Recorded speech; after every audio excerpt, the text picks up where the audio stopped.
नमस्कार, मैं वैभव तिवारी आपके साथ और आप देख रहे हैं वैभव नेशनवाइड। आज हम इस वीडियो में बात करेंगे नई नवेली सरकार के बारे में। आप सभी को पता होगा एनडीए में नरेंद्र मोदी जी के नेतृत्व में जो इलेक्शन कंटेस्ट किया और उसमें बहुमत का आंकड़ा पार किया और अपनी सरकार बनाई।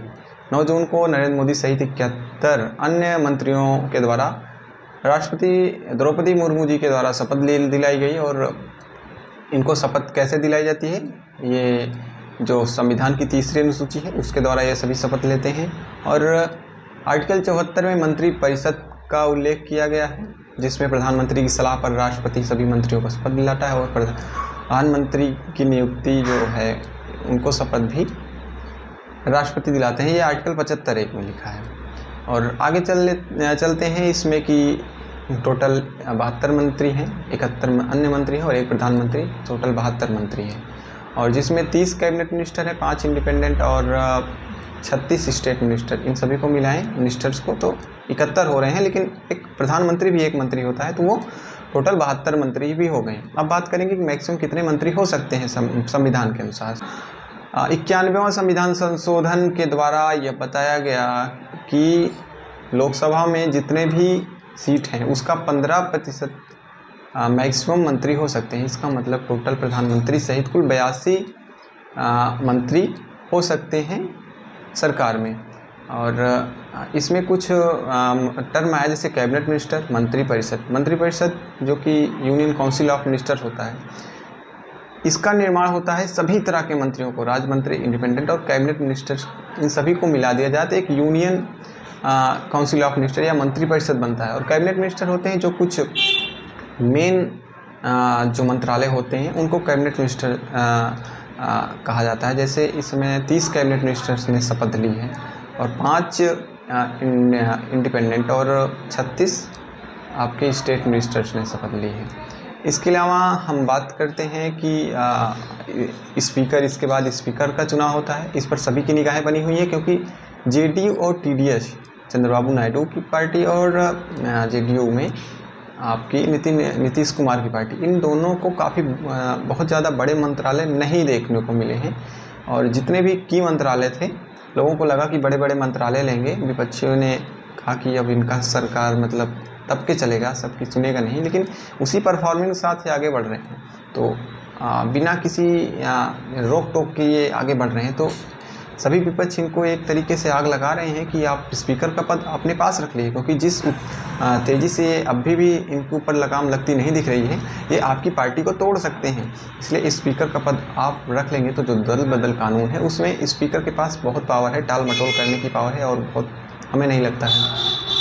और जो स्पीकर का पद है ये कैसे चुना जाता है, तो जब सांसद बैठती तो एक राष्ट्रपति जो है, जो एक वरिष्ठतम सांसद होता है, जो अनुभव के हिसाब से सबसे वरिष्ठ होता है, 2 दिन के लिए उसकी नियुक्ति करता है। उसका काम सिर्फ 2 होता है, सभी सांसदों को उनका शपथ दिलाना, और अगला कार्य होता है निष्पक्ष रूप से लोकसभा का चुनाव करना, और जब यही लोकसभा स्पीकर का चुनाव करना। और जब लोकसभा स्पीकर का चुनाव हो जाता है तो प्रोटेम स्पीकर अपना पद त्याग देता है और लोकसभा अध्यक्ष वहाँ पर पीठासीन होता है। उसके बाद एक है पद और है लोकसभा उपाध्यक्ष। इनकी नियुक्ति सामान्यतः अभी तक तो पिछले 17वीं लोकसभा में देखने को नहीं मिली थी। 5 साल ये पद खाली था। विपक्ष इस पर काफ़ी आवाज़ भी उठा रहा था, लेकिन अभी ऐसा कुछ नहीं मिला, उस पर कोई भी किसी भी तरह की बातें नहीं हुई। लेकिन इनका जो लोकसभा उपाध्यक्ष का जो चुनाव होता है, ये अमूमन जो है अभी तक जो जैसा चलता रहा, उससे विपक्षी पार्टी का ही किसी नेता को लोकसभा उपाध्यक्ष बनाया जाता है, जो एक रीति जैसे समझ लो बनी हुई है। और ये पद इसलिए भी ज़रूरी है क्योंकि जब कभी भी लोकसभा अपना इस्तीफा देता है तो उपाध्यक्ष को देता है, और उपाध्यक्ष जब अपना इस्तीफा देता है तो लोकसभा अध्यक्ष को देता है। लेकिन इस समय पिछली लोकसभा में ये पद खाली रहा। आगे देखते हैं बनता ही कि नहीं। बैठते दीजिए सांसद। और कुछ हम मंत्रालयों की बात कर लेते हैं। जैसे नरेंद्र मोदी जी पीएम के साथ साथ इन्होंने ministry of personnel public and grievance and pension, department of atomic energy and space, ये दोनों इन्हीं के पास रहते हैं। और जितने भी मंत्रालय जो किसी के पास नहीं, वो प्रधानमंत्री जी के पास है। अमित शाह पिछली बार की तरह मैंने बताया ना, कोई भी बड़ा मंत्रालय किसी को नहीं दिया गया। होम मिनिस्ट्री हो, फाइनेंस मिनिस्ट्री हो, रेल मंत्रालय हो, डिफेंस मंत्रालय हो, सभी को बीजेपी ने अपने पास ही रखा है। डिफेंस मंत्रालय पिछली बार की तरह इस समय भी राजनाथ सिंह हैं। हमको नहीं पता क्या किए करते हैं, लेकिन हम पर्सनली रूप से इनसे थोड़ा नाराज़ रहते हैं। अमित शाह, राजनाथ सिंह जी से। अमित शाह को भी कोई बदलाव नहीं हुआ, सहकारिता और होम मिनिस्ट्री इन्हीं के पास है। नितिन गडकरी नागपुर से सांसद हैं और ministry of road and transport पिछली बार की तरह भी ये काफ़ी स्वैग में रहते हैं। आप कभी देखें तो काफ़ी वो हाव भाव अलग ही रहते हैं इनके। जगत प्रकाश नड्डा राज्यसभा सांसद हैं और ये पहली बार बन रहे हैं। अभी तक बीजेपी के नेशनल बीजेपी के अध्यक्ष थे। अब ये इस बार इनको कैबिनेट मिनिस्ट्री में जगह दी गई है। इनको मिनिस्ट्री ऑफ केमिकल फर्टिलाइजर और हेल्थ मंत्रालय एंड फैमिली वेलफेयर का मंत्री बनाया गया है। शिवराज सिंह चौहान विदिशा से सांसद, इन्हीं की वजह से इन्हीं कुछ नेताओं की वजह से क्लीन स्वीप कर पाई है बीजेपी मध्य प्रदेश में। तो इनको भी जिम्मेदारी दी है कृषि मंत्रालय और farmer welfare and member of rural development का जिम्मेदारी इनको सौंपी गई है। और आगे हम चलते हैं। मनोहर लाल खट्टर हरियाणा के पूर्व सीएम, उसके बाद इनको हटाकर नायब सिंह सैनी को सीएम बनाया गया। इनको भी ministry of housing, urban affair and ministry of power दिया गया। जयशंकर प्रसाद विदेश मंत्रालय पहले की तरह अभी भी जो बढ़िया काम कर रहे हैं अपने क्षेत्र में, हमको लगता है उनको मंत्रालय रिटेन कर दिया गया। एच डी कुमार स्वामी ये कर्नाटका के हैं और ministry of heavy industries and ministry of steel इनको दिया गया। Piyush Goyal ministry of commerce industry. Dharmendra Pradhan पिछली बार की तरह शिक्षा मंत्रालय संबलपुर से उड़ीसा से सांसद हैं। जीतन राम मांझी एमएसएमई और राजीव रंजन उर्फ ललन सिंह पंचायती राज मंत्रालय मिनिस्ट्री ऑफ फिशरीज। ये मंत्रालय पहले बेगूसराय से सांसद गिरिराज सिंह के पास था। गिरिराज सिंह को हमको लगता है मिनिस्ट्री ऑफ टेक्सटाइल दिया गया है, उनका एक हिसाब से डिमोशन किया गया है। अन्नपूर्णा देवी जो कि स्मृति ईरानी सांसद अमेठी से हार गई है, बड़ा फेस है जिसको मंत्रालय से बाहर कर दिया गया है और इनको महिला और बाल विकास मंत्रालय दिया गया है। और किंजरापू राम मोहन TDS है, मिनिस्ट्री ऑफ सिविल एविएशन। ये पहले ज्योतिराज सिंधिया के पास था, गुना से सांसद हैं ज्योतिराज सिंधिया और इस समय उनको नॉर्थ ईस्ट की देखभाल का मंत्रालय मिला है।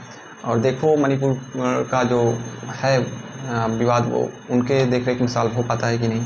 आगे चलते हैं। जुएल ओराम ये उड़ीसा से सांसद बनकर आए हैं इस बार और मिनिस्ट्री ऑफ ट्राइबल अफेयर इनको दिया गया है।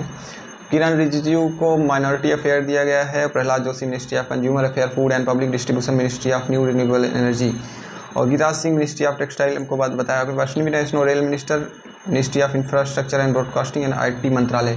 लेकिन इन रेल अश्विनी वैष्णव चीज़ से भी उम्मीद है कि इस बार तो कम से कम भैया वैकेंसी दे दो। अभी तक सब छात्र घूम रहे हैं, टहल रहे हैं। इनके हमारे हिसाब से तो ये पता नहीं कब वैकेंसी लाते हैं कब नहीं लाते, राम जाने।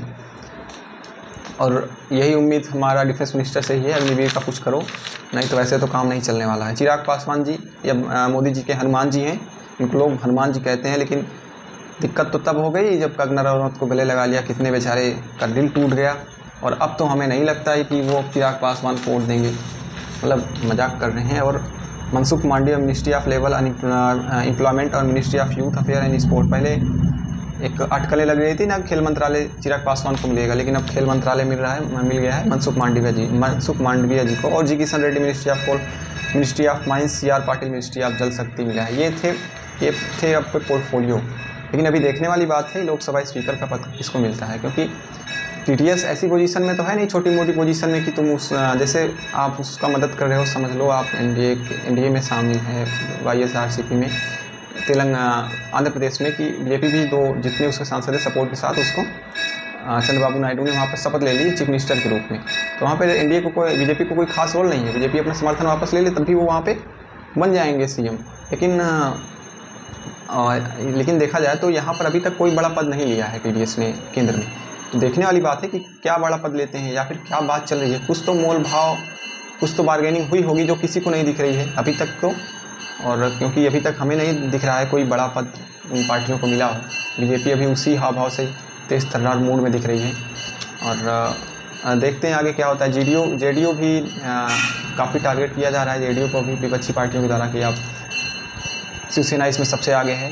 शिवसेना के उद्धव ठाकरे के सुपुत्र जी इस आग लगाने में काफ़ी माहिर हैं और सोशल मीडिया भी इसमें खूब एक्टिव है इन तमाम लोगों के द्वारा। इन तमाम कि आप इस पद को रखिए, संविधान बचाना है, इस तरीके करना है, नहीं तो आपकी पार्टी तोड़ देंगे। तो देखा जाए आगे क्या होता है, ये समय बताएगा। तब तक के लिए धन्यवाद, मिलते हैं और किसी भी वीडियो में।